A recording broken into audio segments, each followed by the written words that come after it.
There is a Latin motto the Habsburgs used to explain themselves: let others wage war. You, happy Austria, marry. It sounds like a boast.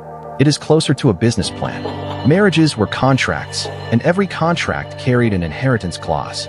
By 1519, one Habsburg heir held Austria, the Burgundian Netherlands, and Spain with its American claims, stitched together across 4 separate weddings, and not one campaign fought to win any of them. 200 years later, the same clause caught up with the family.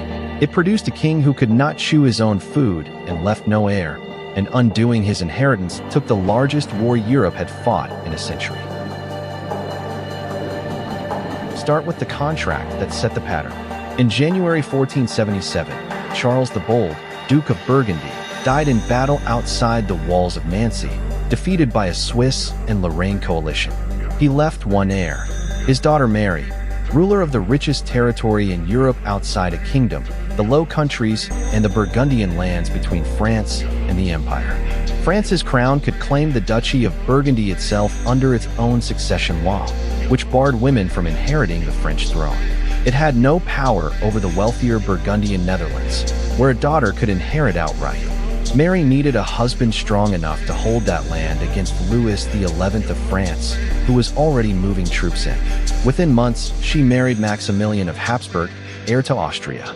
No campaign, no siege. A wedding in August 1477 moved the wealthiest stretch of Europe into Habsburg hands, and it worked because the law let it. The same clause got copied and aimed higher. In 1495, Maximilian agreed a double marriage alliance with the rulers of newly unified Spain, Ferdinand of Aragon and Isabella of Castile. The following year, his son Philip married their daughter Joanna. Months later, his daughter Margaret married their son John. The Spanish match was the backup plan. John was the heir.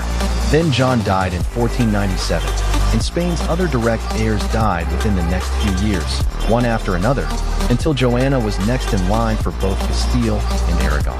Philip became a king by outliving his wife's siblings, not by winning anything. Their son, born in Ghent in 1500, is where the mechanism reaches its cleanest form. By 1519, Charles had inherited Burgundy and the Netherlands from one grandmother, Austria, and the imperial crown from one grandfather, in Spain, with its overseas claims in the Americas from the other 2. For inheritances, one man, and not a single battle fought to get any of them. The pattern needed one more piece: Central Europe. In 1515, Maximilian met the king of Hungary and Bohemia in Vienna and arranged a third marriage alliance, tying his grandchildren to the Hungarian and Bohemian royal house. It was a hedge, not an expectation. Hungary and Bohemia both had their own kings. Then, in August 1526, the Ottoman army broke the Hungarian force at Mohacs, and the young King Louis, tied to the Habsburgs by that same 1515 pact, drowned fleeing the field. He left no children. Bohemia's nobles, bound by the marriage contract, elected Ferdinand of Habsburg their king within 2 months. Hungary was Messier. Part of the nobility elected Ferdinand II. Another part elected a rival.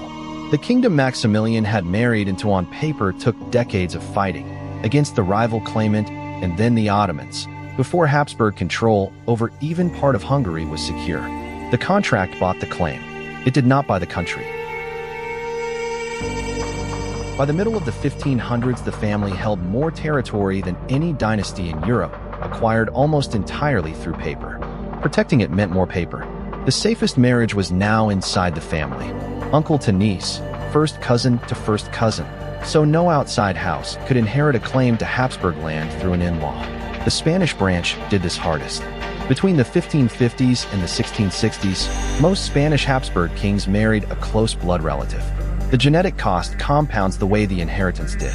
Geneticists who reconstructed the family tree centuries later calculated an inbreeding coefficient for the last Spanish Habsburg king nearly equal to what you would expect from a child of siblings.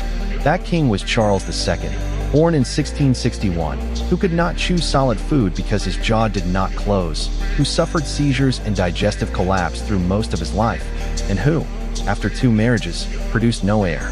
Contemporaries called him El Hechizado, the Bewitched. The mechanism that built the empire had, for generations later, run out of family left to inherit it. Charles II died on the 1st of November 1700, without ever answering the one question the whole dynasty had been built to avoid: who inherits, when there is no heir left to inherit through. His will named Philip of Anjou, a Bourbon and grandson of Louis XIV of France, sole heir to the entire Spanish crown. It was the largest inheritance in European history, and for the first time in 200 years of Habsburg contracts, somebody else refused to recognize it. The Holy Roman Emperor, a Habsburg himself, claimed the same throne for his younger son. Within 2 years, most of Europe was at war over the paperwork Charles left behind. It took 13 years, the treaties of Utrecht and Rastatt, to settle by force what the family had always settled by wedding. Philip kept Spain and its American empire, the first Bourbon king in Madrid. The Habsburgs in Vienna, the emperor's own cousins, took the Spanish Netherlands, Naples, Milan, and Sardinia as their share of the settlement. The dynasty that spent 2 centuries never fighting for a single acre spent the next 14 years fighting over all of it, and the empire it had built by not going to war ended, finally, divided by one.